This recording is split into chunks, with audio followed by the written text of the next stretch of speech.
దీపం ఎంతసేపు వెలగాలండి? అందుకు స్కందుడు అయ్యాడు.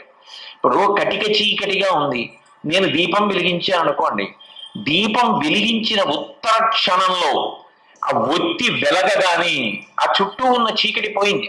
నేను దీపాన్ని పట్టుకుని నా మెడలో రుద్రాక్షలు ఎక్కడో జారిపోయేయండి అని వెతుక్కోవచ్చు. ఏమంటే దీపాన్ని పట్టుకుని నా పుస్తకం ఎక్కడో పెట్టానని వెతుక్కోవచ్చు.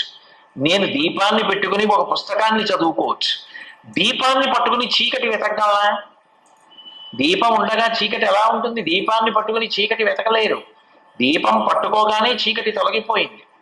సుబ్రహ్మణ్యానుగ్రహం కలగగానే ఆయన స్కందుడు అని అందుకు పిలవబడ్డాడు. దూకిన వాడు ఎట్లా వస్తాడో, మాండూక్యోపనిషత్తు అంటారే కప్ప దూకినట్టు, అట్లా ఆయన అనుగ్రహం కలిగిన వాడికి ఉత్తర క్షణం ఆలస్యం లేకుండా శ్రేయస్సు యందు బుద్ధి కలుగుతోంది.